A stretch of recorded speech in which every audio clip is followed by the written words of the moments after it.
I would like to thank the management of Krishnaveni, Managing Director Gopal Krishna Garu, and Academic Director Swati Madam Garu, and Principal Madhavi Madam Garu, and whole staff. I want to congratulate them for making this occasion very, very beautiful. And mainly parents. So I want to appreciate you for encouraging your children for this kind of event or dance performance. Along with the academics, you are encouraging them towards these kind of activities. It's very great. I want to appreciate you for that. So now, are you ready to listen one small story? కథ వినే మూడు ఉందా ఇప్పుడు మీకు? ఉందా ఓపిక? ఇంకా అక్కడ మేకప్ అవుతోంది. ఆ మేకప్ అయినంత వరకు మనం ఎంగేజ్ చేసుకోవాలి. అందుకే ఒక కథ చెప్తాను, వినండి. సో ఇంతకుముందు మేడం చెప్పారు మనకు పంక్చువాలిటీ వెరీ ఇంపార్టెంట్ అని. ఒక అబ్బాయి వెరీ పంక్చువల్గా ఉండేవాడు, కానీ వన్ డే ఏమైందంటే he came late to the క్లాస్కి బాగా లేట్ వచ్చాడు. Intelligent boy, extraordinary boy. One day he came late to class. 1 hour 2 hours late గా వచ్చాడు. సో క్లాస్కి వచ్చిన తర్వాత ఏం గమనించాడంటే ఆల్మోస్ట్ స్కూల్ అయిపోయింది, కాలేజ్ అయిపోయింది, అందరూ వెళ్ళిపోయారు. అది maths class, last period maths class. Black board పైన ఒక క్వశ్చన్ కనిపించింది. మామూలుగా మనం ఏమనుకుంటాం, క్వశ్చన్ కనిపించిందంటే it will be a homework, అంతే కదా. బోర్డు పైన క్వశ్చన్ ఉందంటే అది హోంవర్క్.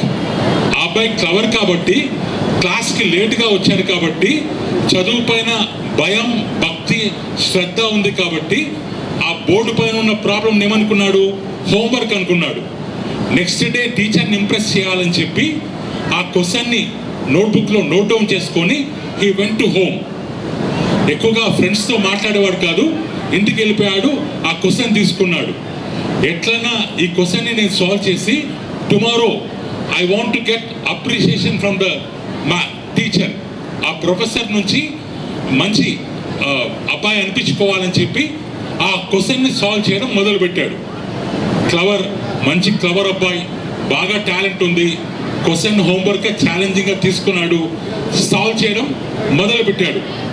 1 hour అయిపోయింది, సొల్యూషన్ రాలేదు. 2 hours అయిపోయాయి, సొల్యూషన్ రాలేదు. బుక్స్ అన్ని తిరిగేశాడు, సొల్యూషన్ రాలేదు. ఆ అబ్బాయి ఆ క్వశ్చన్ ఏం చేశాడు, ఒక ఛాలెంజింగ్గా తీసుకున్నాడు. ఎందుకు ఇది రావడం లేదు అని కంటిన్యూస్గా ఫుడ్ లేకుండా, బయటికి వెళ్ళకుండా కంటిన్యూస్గా ఆ క్వశ్చన్ని సాల్వ్ చేయడం మొదలుపెట్టాడు. 1 day అయిపోయింది, నిద్రపోలేదు. 2nd day అయిపోయింది, నిద్రపోలేదు. 3rd day finally solve the problem. So అప్పుడు హ్యాపీగా బాగా ఫ్రెష్ అప్ అయి మంచి టిఫిన్ తినేసి ఆ హోంవర్క్ నోట్బుక్ తీసుకెళ్ళి క్లాస్కి వెళ్ళాడు.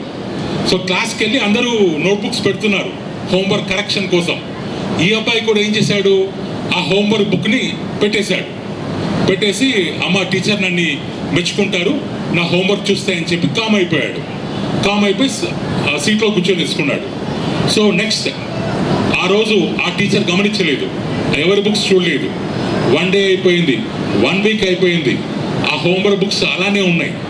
ఒకరోజు నైట్ ఆఫ్టర్ 10 days ఒకరోజు నైట్ సడన్గా ఇంటి తలుపు ఎవరు గట్టిగా కొడుతున్నారు. సో ఎవరా అని చెప్పి వెళ్ళి తలుపు తెరిచి చూస్తే సడన్ సర్ప్రైజ్. ఎవరైంటారు?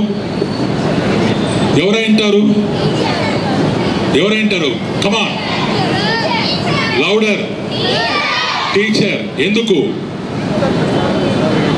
సో యాక్చువల్గా అక్కడ టీచర్ ఉన్నారు, టీచర్ తలుపు కొడుతున్నాడు.